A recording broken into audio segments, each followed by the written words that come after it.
नमस्कार टीएनएस देखने वाले हमारे सारे दर्शकों को 73वें गणतंत्र दिवस की बहुत बहुत शुभकामनाएं। उम्मीद है देश ऐसे ही आगे बढ़ता रहे और हम समृद्ध और सुदृढ़ हों। आज सुबह से आपने गणतंत्र दिवस पर शौर्यों की कहानी बहुत सी देखी होगी। बहुत से टीवी चैनल्स पर, डिजिटल प्लेटफॉर्म पर आपने देखा होगा कि हमारे देश की अलग अलग मजबूत कहानियां कैसी हैं। मगर आज हम आपको टीएनएस इन्वेस्टिगेशन में जो कहानी दिखाने जा रहे हैं और जो कहानी बताने जा रहे हैं वो कहानी है कलम की। यानी कि एक अधिकारी की कलम में इतना दम होता है कि अगर भावना काम करने की निष्काम हो और कर्मठ हो तो एक कलम से भी कई फैसले बदले जा सकते हैं, कई नए आयाम लिखे जा सकते हैं। मगर बशर्ते आपका जज्बा हो देश के लिए कुछ करने का और गलत को गलत और सही को सही कहने का। तो आइए देखते हैं टीएनएस इन्वेस्टिगेशन में ये खास कहानी। टीएनएस इन्वेस्टिगेशन के आज के एपिसोड में आप मेरे हाथ में जो डॉक्यूमेंट्स, कागजात देख रहे हैं, ये किसी की प्रेस नोट्स नहीं है, ये किसी की कहानियां नहीं है, ये किसी की अपॉइंटमेंट लेटर्स नहीं है, बल्कि ये कच्चे चिट्ठे हैं उन 6 सरकारी मुलाजिमों के जिनकी नौकरी करीबन 10 दिन पहले चली गई है और नौकरी गई है उनके खुद के कारनामों से। अब इनके विरोध में शायद क्राइम ब्रांच बहुत जल्द इन्वेस्टिगेशन भी शुरू करे। मगर हम आज इन 6 सरकारी कर्मचारियों के कच्चे चिट्ठे आपके सामने लेकर आए हैं और ये बताने वाले हैं आपको कि कैसे फेक डिग्रीज के दम पर पिछले 10 सालों से 6 लोग प्लानिंग, मॉनिटरिंग और डेवलपमेंट विभाग में कार्यरत थे जूनियर असिस्टेंट के तौर पे और 10 साल तक ये लोग ऐश भी करते रहे। तो आखिर नए जम्मू कश्मीर में बहुत बदलाव हो रहा है और बहुत कुछ हो रहा है जो यहां नहीं हुआ करता था। बहुत कुछ गलत होता था जिसको कि सही किया जा रहा है। बहुत सारी बैकडोर अपॉइंटमेंट्स होती थी जिनको अब सामने के रास्ते से बाहर निकाला जा रहा है और ऐसा करने में कामयाब हो रहे हैं कुछ अधिकारी जिनकी कलम में ताकत है कुछ कर दिखाने की और जो निडर होकर निष्काम भाव से देश के लिए काम कर रहे हैं। क्योंकि इन 6 मुलाजिमों को बाहर करने वाला जो अधिकारी है उसे पता है कि इन 6 फेक अपॉइंटमेंट्स की वजह से 6 जेन्युइन लोगों को नौकरी नहीं मिली होगी, 6 जेन्युइन परिवारों के लोग काम पर नहीं लगे होंगे और इसलिए ये काम कर दिखाया आईएएस ऑफिसर, प्लानिंग, डेवलपमेंट और मॉनिटरिंग विभाग के सचिव सेक्रेटरी डॉक्टर राघव लंगर ने। हालांकि जब हमने उनसे बात करने की कोशिश की तो उन्होंने ये कहते हुए हमें टाल दिया कि ये उनके लिए रूटीन काम है और जो भी उनके सामने सही मामला आता है उसको सही से देखते हैं और गलत को गलत से। मगर हमारे सूत्रों के हवाले से हमने ये सारी रिपोर्ट की इन्वेस्टिगेशन की और आखिर कागजात के साथ आपके सामने ये रिपोर्ट पेश कर रहे हैं। आज हम बात कर रहे हैं प्लानिंग, मॉनिटरिंग और डेवलपमेंट विभाग में कार्यरत जूनियर स्टैटिस्टिकल असिस्टेंट्स की, जिन असिस्टेंट्स को अब नौकरी से हाथ धोना पड़ा है क्योंकि उन्होंने फेक डिग्री पेश करके नौकरियां ली थी। पहले मैं आपको इनके नाम बता दूं। शौकत अहमद कुलगाम का रहने वाला, सोहेल अहमद शेख शोपियां का रहने वाला, मुदस्सिर अहमद भट्ट कुलगाम का रहने वाला, गुलजार अहमद वानी कुलगाम का रहने वाला, महराजुद्दीन डार कुलगाम का रहने वाला और फिरोज हमीद सोपुर बारामूला का रहने वाला। ये 6 लोगों ने साल 2013 में सरकारी नौकरी पाई थी। उस समय जम्मू कश्मीर में कांग्रेस और नेशनल कॉन्फ्रेंस की सरकार थी।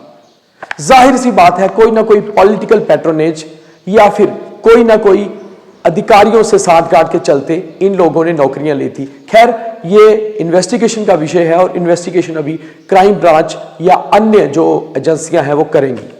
फिलहाल इन 6 लोगों की नौकरी चली गई है और इन लोगों की कैंसलेशन ऑर्डर की कॉपियां हमारे पास हैं। इन कॉपियों में इन 6 लोगों के कच्चे चिट्ठे हैं कि आखिर इन्होंने कैसे फेक डिग्री के दम पर नौकरी ली और पिछले 10 सालों से नौकरी भी कर रहे थे। अब ये सारा मामला शुरू कैसे हुआ?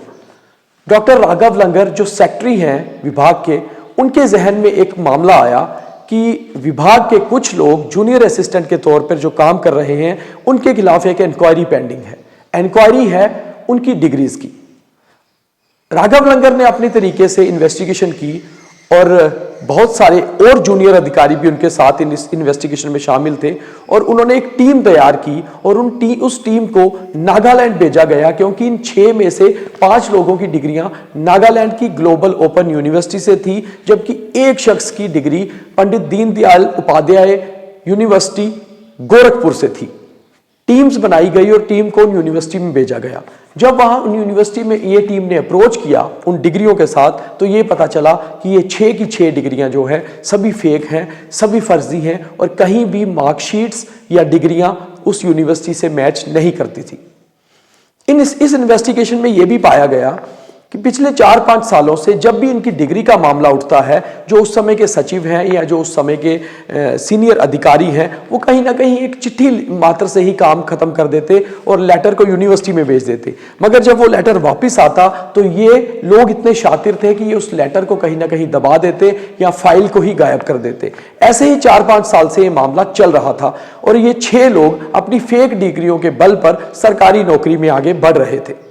करीबन 10 साल तक ये सरकार से तनख्वाह भी ले चुके हैं और अन्य बेनिफिट का भी पूरा एंजॉय कर चुके हैं। आखिरकार जब इंटरनल इन्वेस्टिगेशन की रिपोर्ट आ गई तो डिपार्टमेंट के सचिव ने यह फैसला लिया कि कम से कम अब इनका कच्चा चिट्ठा तैयार करना होगा। फिर ये कैंसिलेशन लेटर्स तैयार हुई और डायरेक्टोरेट को भी ये लिखा गया कि ये 6 लोगों की डिग्रियां फेक पाई गई हैं और इनको नौकरी से हाथ धोना पड़ेगा।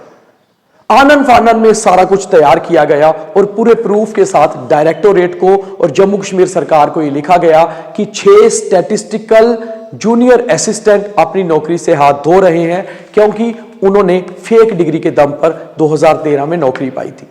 16 जनवरी 2023 को ये 6 लोगों की कैंसिलेशन के ऑर्डर निकले, इनकी अपॉइंटमेंट को कैंसिल किया गया और पिछले 10 सालों से जिस नौकरी के दम पर ये लोग सरकार से तनख्वाह और बाकी बेनिफिट ले रहे थे, उन सब से इनको हाथ धोना पड़ा और इन सबको नौकरी से टर्मिनेट कर दिया गया।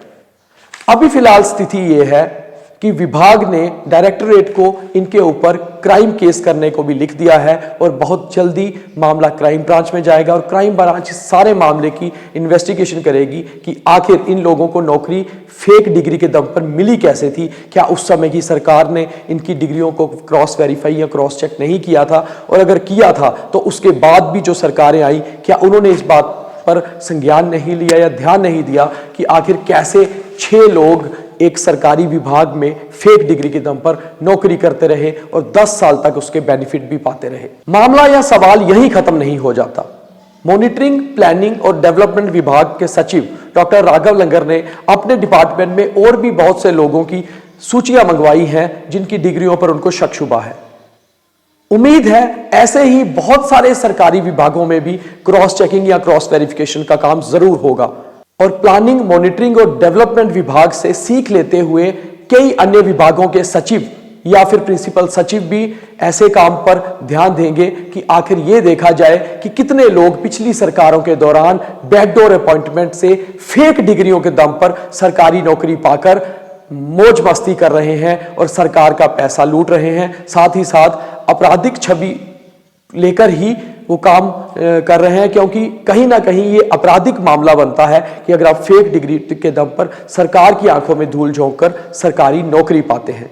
डॉक्टर लंगर का ये स्टेप केवल इसलिए नहीं है कि उनके विभाग में 6 लोग सरकार को धोखा दे रहे थे और आज अपनी नौकरी से हाथ धोना पड़ा है, बल्कि ये इसलिए भी अहम हो जाता है कि जम्मू कश्मीर सरकार के बीच में ऐसे अधिकारी बैठे हैं जो ऑलमोस्ट साइडलाइन किए गए विभाग में भी एक्टिव होकर काम करते हैं और कहीं ना कहीं सरकारी एक्सचेकर पर अगर किसी की गलत निगाह है तो उस निगाह को रोकते हुए सरकार के फेवर में खड़े होकर काम कर रहे हैं और अपनी कलम का सही उपयोग कर रहे हैं। अब बड़ी बात यह उठती है कि क्या कश्मीर में कुछ और विभागों में कुछ और लोग भी ऐसे हैं जो फेक डिग्रियों को लेकर अभी भी सरकारी नौकरी में है, और क्या उनके ऊपर एक्शन होगा और क्या सरकार अन्य विभागों में भी ऐसे ही क्रॉस वेरीफाई और क्रॉस चेक का प्रोसीजर शुरू करेगी।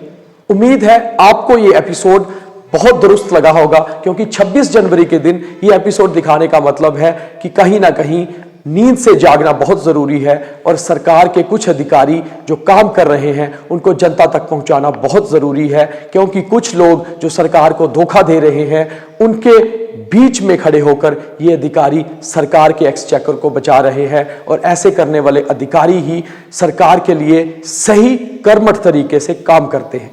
अगर आपको ये TNS इन्वेस्टिगेशन एपिसोड पसंद आया तो आप इसे ज्यादा से ज्यादा शेयर करिए, क्योंकि ऐसी खबरें जनता तक जरूर पहुंचनी चाहिए जिनके सही मायने होते हैं, ना कि केवल कंट्रोवर्सीज क्रिएट करते हैं। और हमारी TNS इन्वेस्टिगेशन के जरिए कोशिश होती है कि खबर के पूरे तथ्यों के साथ आपके सामने लाया जाए और उसमें से जो कुछ समरी या निचोड़ निकल कर आता है उसे जनता तक जरूर दिखाया जाए। उम्मीद है आपको यह एपिसोड अच्छा लगा होगा।